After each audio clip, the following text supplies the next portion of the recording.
Olá, turma da terceira série, tudo bem com vocês? Aqui é a professora Cristiane falando, né? E eu espero que vocês tenham tido um bom recesso, um bom descanso, né? Tenham curtido um pouquinho também com as devidas precauções, que a gente tem que continuar se protegendo, né? E hoje nós teremos aula de História. Bom, mês de agosto nós vamos validar, né? Nós vamos fazer uma aula de aprofundamento, de revisão, de todos os temas que foram estudados no primeiro semestre, tá? Então, hoje, especificamente, nós vamos ter aula de História, turma da terceira série, tá? Com os temas do capítulo 1 e 2. Então, vamos lá. Primeiramente, eu vou falar sobre Renascimento, tá? Renascimento ele foi um movimento cultural que marcou a fase de transição dos valores e das tradições medievais para um mundo totalmente novo. Esta importante etapa da história predominou no Ocidente, entre os séculos XV e XVI, principalmente na Itália, onde ocorreu uma revolução nas artes, na literatura, na escultura, na política, na ciência, né, na religião e nos aspectos socioculturais. E o Renascimento se propagou pela Europa, especialmente pela Inglaterra, Alemanha, Países Baixos, né?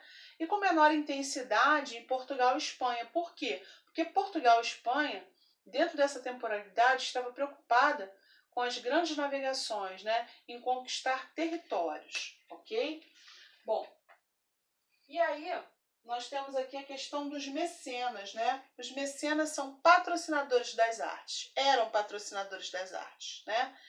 Eles que financiavam os grandes artistas do Renascimento. Então, o Renascimento obteve grande importância e grande relevância, né? Através dos patrocinadores que eram os mecenas, tá bom? Bom, temos aqui outra questão também do capítulo 1 que é super importante, é a crise no cristianismo, tá? O que aconteceu? Houve uma crise na esfera religiosa, onde as pessoas se tornaram cada vez mais críticas em relação à Igreja Católica. A consequência dessa insatisfação foi o quê? Foi a Reforma Protestante, que acarretou a divisão da cristandade entre católicos e protestantes. E quais foram as principais causas da crise no cristianismo? A insatisfação com os rumos da Igreja Católica, críticas ao comportamento do clero, venda de indulgências. Mas o que eram as indulgências? As pessoas, mediante pagamento, eram perdoadas de seus pecados, né? Então, o que acontecia? Vendiam peças sagradas, né? Muitas vezes falsificadas, dizendo que eram peças usadas até por Cristo, né? O manto de Cristo, a coroa de espinhos de Cristo, e não eram peças verdadeiras, né? A questão do despreparo do clero, né? A questão da ética religiosa que desagradava extremamente aos burgueses e aos comerciantes, porque a Igreja Católica criticava o lucro excessivo e sugeria o preço justo, né? E aí os comerciantes não gostavam, né?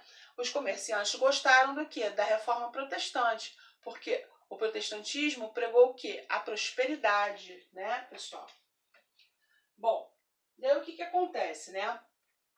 Ocorre a Reforma Protestante realizada por um padre alemão católico chamado Martinho Lutero. Martinho Lutero ele ficou decepcionado com as atitudes da Igreja Católica. E aí publicou um manifesto público repudiando as atividades da Igreja. Foi excomungado, logicamente, em 1521. Após ser excomungado, passou a divulgar sua doutrina, baseada no livre direito dos fiéis de terem acesso à Bíblia. Até então, a Bíblia ficava nas mãos dos religiosos, dos padres, dos bispos, né? As pessoas não tinham acesso à Bíblia. Não é como hoje que cada um tem a sua, né? E assim adotando a fé cristã como o único caminho para a salvação eterna. Logicamente, pessoal, a Igreja Católica reagiu à Reforma Protestante, né? Com o quê? Com a Contra-Reforma e a Inquisição. Mas o que foi a Contra-Reforma? Foi uma série de atitudes que a Igreja Católica tomou para conter o crescimento e a expansão do protestantismo, né? E quais foram as atitudes?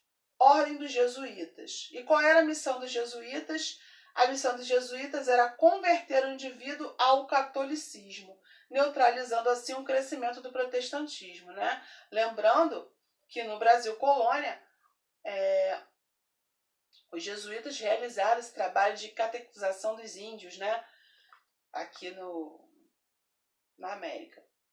A questão do Concílio de Trento, né? Nesse concílio foram reafirmados os princípios do catolicismo, determinava a criação de seminários para formar novos sacerdotes. O concílio foi uma das medidas criadas pela Igreja Católica dentro do contexto da Contra-Reforma para frear a expansão, para impedir a expansão do protestantismo, tá? O fortalecimento dos tribunais da Inquisição, da Igreja Católica, né, foram criados para investigar e punir os crimes contra a Igreja Católica. Ok? Bom, fechei aqui o capítulo 1, agora eu vou falar com vocês sobre o capítulo 2, né, questão do descobrimento do Brasil. Bom, chegada às Índias, né? Entusiasmados com a chegada de Vasco da Gama às Índias em 1498, que trouxe para Portugal um carregamento de ouro e especiarias, né? Dom Manuel, chamado de O Venturoso, mandou que fosse preparada uma poderosa esquadra com 13 navios, mais 1.500 homens, né? O comandante dessa esquadra foi o Pedro Álvares Cabral, que ele era um nobre português, homem de confiança do rei, né? E aí em 1500 partiram de Lisboa, no dia 9 de março, mas afastaram-se da costa africana e chegaram a uma nova terra no sul da Bahia, Brasil, né? A primeira aproximação ocorreu em 22 de abril. Os portugueses avistaram um monte que denominaram Monte Pascoal, por ser a semana de Páscoa, tá? Depois deram à terra o nome de Vera Cruz. Posteriormente passaram a chamá-lo de Terra de Santa Cruz. E aí, em 1503, a nova terra finalmente recebe o nome de Brasil, em função da grande quantidade de árvores chamada pau-brasil que havia no litoral, tá? Pedro Álvares Cabral mandou logo o escrivão Pero Vaz de Caminha escrever uma carta ao rei de Portugal, relatando, levando informações sobre a nova terra, e determinou que o navegador Gaspar de Lemos retornasse a Portugal, levando a carta para o rei. Pois bem, com a descoberta da América, né? Agora vamos falar sobre os tratados. Por Cristóvão Colombo, os reis da Espanha recorreram ao Papa Alexandre VI, que intermediasse um tratado para dividir entre Espanha e Portugal as novas terras descobertas. Então, em maio de 1493, 7 anos antes do Brasil ser descoberto, o Papa Alexandre VI estabeleceu um acordo, né? Foi chamado de Bula Intercoeteira, onde, né, foi traçada uma linha imaginária a 100 léguas, cerca de 600 quilômetros da costa das ilhas de Cabo Verde, na África. Terras a oeste ficariam com a Espanha e terras a leste ficariam com Portugal. Logicamente, Portugal não gostou desse tratado. Como Portugal e Espanha eram duas superpotências na época, para evitar brigas, guerras, conflitos, resolveram abrir negociações para o estabelecimento de um novo tratado, que visava atender os interesses de ambos, né? Direcionados a descobertas, exploração e a colonização de novas terras. Tá? E aí o que aconteceu? Em 1494 foi feito um novo tratado chamado Tratado de Tordesilhas, né? O documento foi assinado entre Portugal e Espanha. Esse tratado delimitava, através de outra linha imaginária, a divisão das terras que ficariam com Portugal e as outras que ficariam com a Espanha. Essa linha imaginária aumentou dessa vez, tá? Passou a ser de 370 léguas de Cabo Verde. Gira em torno de 2.440 quilômetros, pessoal. Terras a oeste ficariam com a Espanha, terras a leste ficariam com Portugal. Com o passar do tempo, os portugueses começaram a invadir os territórios que pertenciam à Espanha, desrespeitando assim o tratado. Assim, Portugal aumentou seu território. Por isso, o Brasil é um país com dimensões continentais, tá? Consequência dessa atitude de Portugal, tá, pessoal? E aí, o que aconteceu? Colonizando a América, né? Espanha e Portugal, que já haviam se apropriado dos novos territórios da América, decidiram então consolidar a conquista, ocupando assim o espaço e criando colônias, né? O processo de colonização portuguesa. Nos primeiros 30 anos, que vai de 1500 a 1530, o governo português enviou para cá algumas expedições marítimas, destinadas principalmente ao quê? Ao reconhecimento da terra e à preservação de sua posse. As principais expedições marítimas portuguesas enviadas ao Brasil nesse período foram expedição comandada por Gaspar de Lemos em 1501, explorou grande parte do litoral brasileiro e deu nome aos principais acidentes geográficos, ilhas, cabos, rios e baías. Expedição comandada por Gonçalo Coelho em 1503, organizada por conta de um contrato assinado entre o rei de Portugal e um grupo de comerciantes interessados na exploração do pau-brasil, dentre os quais se destacava o rico comerciante Fernão de Noronha. Expedições comandadas por Cristóvão Jacques, 1516 a 1520, organizadas para tentar deter o contrabando de pau-brasil, feitas por outros comerciantes europeus, como os franceses. Essas duas expedições, chamadas de guarda-costas, não foram bem sucedidas, devido à grande extensão do nosso litoral. Não tinha como controlar, não havia nem tecnologia para isso na época. E aí o que a coroa portuguesa fez? Após ser informada sobre a existência de pau-brasil nestas terras, o rei de Portugal não demorou a declarar o monopólio da coroa portuguesa. Isso significava, pessoal, que ninguém poderia tirar pau-brasil das matas sem prévia permissão do governo português, além de terem que pagar um imposto, um tributo correspondente. Essa declaração, no entanto, não foi respeitada por ingleses, espanhóis e principalmente franceses. Todos eles continuaram extraindo clandestinamente a madeira do litoral brasileiro, porque os ingleses e os franceses ficaram de fora, dessas conquistas territoriais, tá bom? E aí eles passaram a contrabandear, a fazer pirataria, ok?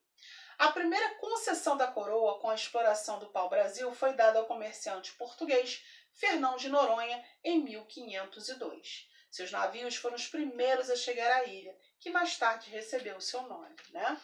E com relação à mão de obra, pessoal, trabalho indígena, a extração de pau-brasil nesse período dependia da mão de obra dos índios. Eram eles que derrubaram as árvores, cortaram as árvores e as carregavam até os locais de embarque.